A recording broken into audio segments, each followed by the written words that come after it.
Hey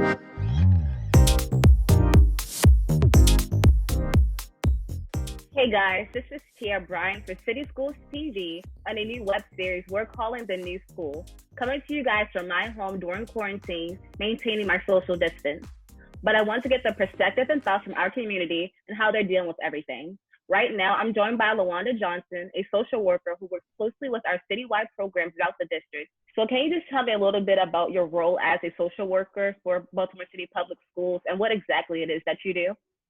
Well, I am considered like a clinical facilitator for citywide programs. Citywide programs consist of our ED Pride programs, our life skills, and our PROUD programs. Every school has a social worker, and so I support our clinical staff in terms of working with our students that may have behavioral issues, identified additional supports and resources they may need. I attend IP meetings as necessary. Most of our clinical staff is doing an amazing job. So it's just supporting our clinicians as they see fit when they may be developing any type of special education, IEP, FBA BIP services, behavioral interventions. We also work with our clinicians on individual case-by-case basis. So in order for students to get individualized services and interventions that be necessary for them to be successful. That sounds really cool. So what are some strategies that you think can help students, teachers, or even district staff during this challenging time? I think it's important to be open and flexible with yourself.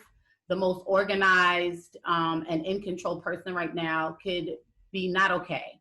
And letting us be okay with not being okay and reaching out to those that we know that could be of assistance and be of need, calling a friend, calling a family member, and saying, I'm not okay, and being okay with not being okay, that we all at this time are in need of supports, but also making sure that you are present.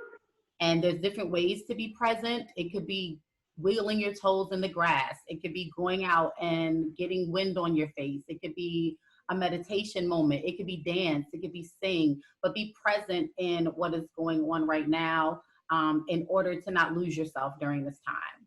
How has COVID-19 impacted your life and specifically your work? It's a little bit more difficult for us, social workers, psychologists, speech pathologists, OT, PT. We're hands-on people. We work with kids individually and hands-on, and not being able to give that high five in the morning or that small hug in the hallway that may be needed for kids. It's been a little bit more challenging in trying to find more creative ways to meet the mental health needs of our families, the students and the scholars and the parents that we serve. We've had to be more flexible in how we do that. And whether it's more collaboration with different departments in the district, we've had to reach out further than we would normally for supports for our families, whether it be for food, calling agencies to get housing assistance, gas and electric assistance, things that we would normally be able to put our hands on easily. We've had to be more creative in how we do that and continuing to support our families. And speaking of collaborating and going that extra step to connect with families, what can families do to get in contact with you or other social workers at their school? Well, every building has a social worker, which has been a blessing for us.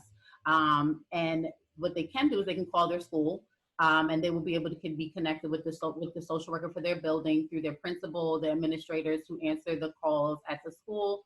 Also, central office has a way to connect with all of the social workers, as well as social workers under related services. So we work very closely with psychologists and other related service providers.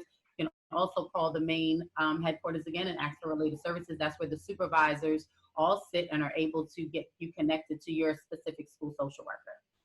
So if you need assistance, please reach out to your schools, because we are building folders with electronic folders of multiple resources that are changing daily and can continue to support. I know I've talked to some social workers and psychologists that have collaborated with teachers to build folders in their Google Classroom. Those folders are resources that kids and parents can go into to get additional resources and support. So that is all the time that we have for today, but I just want to say a quick thank you so much for joining me for this interview today and taking time out of your social distancing to answer a few questions. Thank you. I wanted to let you know that I am extremely impressed with the work that you all are doing. You are Thank definitely making Baltimore City show its great scholars and all that they have going on. So I have been impressed by spending time with you today. Thank you so much. And a huge thank you to all of our viewers for tuning in today. Be sure to stay safe. This has been Tia Bryan for City Schools TV, coming to you guys from my screen to yours during quarantine. See you next time.